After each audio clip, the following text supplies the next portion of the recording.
Hello viewers, welcome back to my new another blog. কিছুদিন আগে হয়ে গেল বগুড়াতে শিল্প ও বাণিজ্য মেলা, আর সেখানে গিয়ে আমরা কি করলাম সেটাও আজকে তুলে ধরবো আপনাদের সামনে। তো মেলাতে প্রবেশ করার জন্য প্রয়োজন টিকিটের, আর টিকিটের এক একটির মূল্য নিচ্ছে 20 টাকা করে। আর টিকিট কাটতে চলে গেলাম সোজা টিকিট কাউন্টারে। আমার কাছে মনে হচ্ছে টিকিটের মূল্যটা একটু বেশি বেশি হয়ে গেছে। 10 টাকা করে হলে আমার জন্য ঠিক হতো। 100 টাকার একটি নোট দিলাম, তাও নাকি তাদের কাছে ভাঙতি নেই। তারপরে দৌড়াদৌড়ি করে ভাঙতি করে নিয়ে টিকিট কেটে ঢুকে পড়লাম মেলার মধ্যে। পায়ের নিচে দেখেন কত টিকিট গোড়াগড়ি পারছে, আর আমাকে নাকি টিকিট কেটে ভিতরে ঢুকতে হলো। হাই আল্লাহ, এটা কি সহ্য করা যায় বলেন? কি এমন আছে এই মেলাতে যার জন্য 20 টাকা করে টিকিট নিল? দেখি প্রথমে দেখি একটা তাল গাছ না কিসের গাছ, এটা বুঝতে পারতেছেন, আপনারাই বলেন। গাছের নিচে দেখি ভাইরাল সেই ঝিলিমিলি বেলুন। কয়েকদিন যা ট্রেন্ডে চললো এই ঝিলিমিলি বেলুন। মেলাতে আর কিছু ভালো লাগুক বা না লাগুক, কিন্তু পানির এই ডান্সিং দেখতে কিন্তু আমার কাছে খুবই ভালো লাগতেছে। আলোতে একটা কি সুন্দর দেখা যাচ্ছে, তাই না? তারপর একটু সামনের দিকে এগোতেই দেখি ঘটিবাটির দোকান। এই ঘটিবাটি দেখে আমি কি করবো? আমি তো ব্যাচেলার, আমাকে এসব দেখে তো লাভ নেই, তাই না? সেখান থেকে ঘুরতে ঘুরতে চলে গেলাম এই চরক গাছের নিচে। চরক গাছ না কি গাছ আপনারাই বলেন। এখানে কচি কাচারা উঠে আচ্ছা তাকে ঘুরতেছে, আর আমি ঘুরতে ঘুরতে চলে গেলাম এই কসমেটিক জোনে। তারপর আমার মনে পড়লো কসমেটিক্স গিফট করার মতো তো আমার কেউ নেই।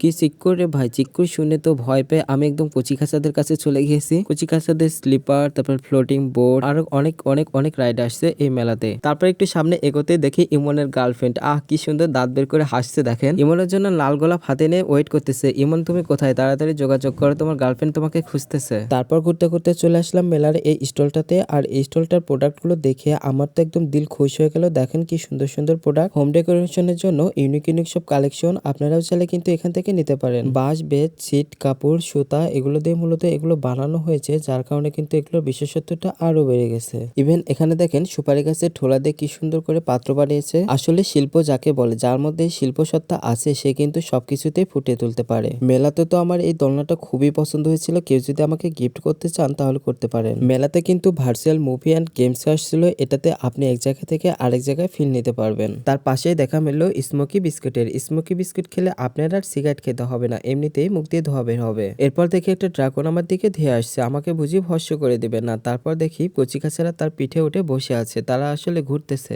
ওমা, এই তো দেখি প্যারিসের আইফেল টাওয়ার একদম বগুড়ার বাণিজ্য মেলা চলে আসছে। এই বাণিজ্য মেলা আরো কত কিছু যে দেখবো। এখানে দেখি নাগরদোলাও চলে আসছে।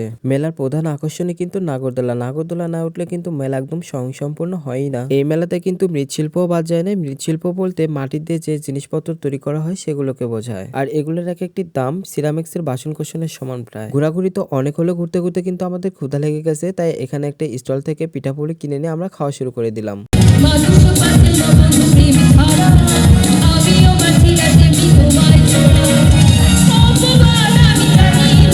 মেলাতে কিন্তু গান বাজনার আয়োজনে ছিল, আর একটু গান বাজনা শুনে এসে চলে গেলাম ব্লেজার জন্য। আমি একটা ব্লেজার কেনার জন্য। শীতের শেষে কিন্তু সব মার্কেটগুলোতে কিন্তু উইন্টার সেল হিসেবে অনেক ডিসকাউন্ট দেয়, আর সেই সুযোগে কিন্তু সবাই শপিং করে নিতে পারেন। আর মেলাতেও কিন্তু খুব ভালো ডিসকাউন্ট দেয়, আপনারা চাইলে কিন্তু এখান থেকেও শপিং করে নিতে পারেন। রিজনেবল প্রাইসের মধ্যে পেয়ে যাবেন আপনার পছন্দের প্রোডাক্টটি। সো আর দেরি কিসের, চলে আসুন এখনই। আমি তো সবগুলো ব্লেজার পরে পরে দেখতেছিলাম আমাকে কোনটাতে বেশি স্যুট করে। আচ্ছা আপনারা বলেন তো আমাকে কোনটাতে কোনটাতে ভালো দেখাচ্ছে, কোনটা আমি পারচেজ করতে পারি। দেখি আমার পছন্দের সাথে আপনাদের পছন্দের মিল হয় কিনা। ব্লেজার দেখা দেখি শেষ, এবার গেলাম টুকিটাকি শপে। এখানে যে দেখতেছিলাম হাতা খুন্তি নাড়াচাড়া করে কোনটা একদম পারফেক্ট হবে। যদিও আমি এ বিষয়ে একদম এক্সপার্ট না, তারপরে মাঝে মধ্যে একটু রান্না বান্না করতে হয়, তার কারণে দেখতেছিলাম কি নেওয়া যায় আর কি। হাতের এই আয়নাটাও কিন্তু আমার পছন্দ হয়েছিল, তাই দাম জিজ্ঞেস করতেছিলাম ওটার প্রাইস কেমন হবে। সব প্রোডাক্টের দাম একটু বেশি মনে হয়, যার কারণে কিছুই নেওয়া হলো না। তার কারণে ঘুরতে ঘুরতে চলে আসলাম বাড়িতে। আজকে এ পর্যন্তই।